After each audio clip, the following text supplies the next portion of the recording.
The Ministry of Education has a program of teacher evaluation, and those teacher evaluations are done by school principals.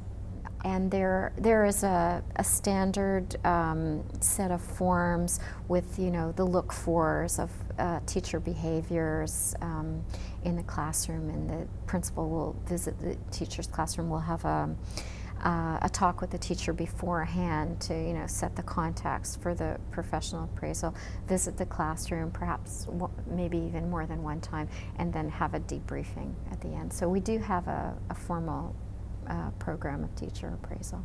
What I'd like to say about appraising ESL teachers, and this is something that I'm very lucky to be able to work in the same city with Dr. Jim Cummins.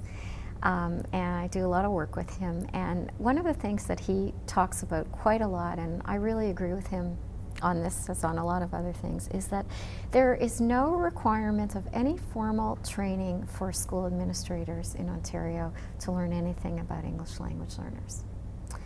And there's a lot of movement of principals around systems. Certainly in the Toronto District School Board, principals are often being moved, and vice principals, from one school to another. So, you could be moved from a school like Thorncliffe Park, which I spoke about, where working with English language learners is what you live and breathe every day, to another school which has very few English language learners.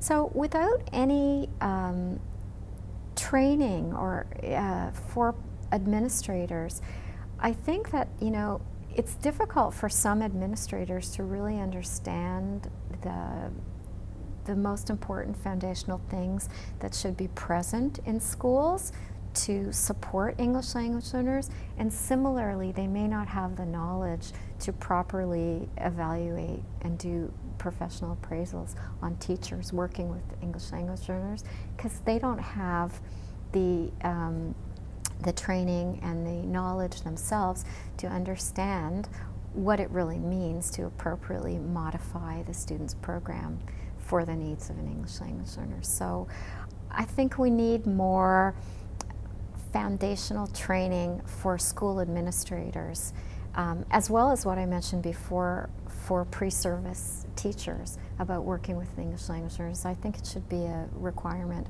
for every teacher working in a North American school today, whatever jurisdiction you're in. You should have some basic understanding of working with English language learners.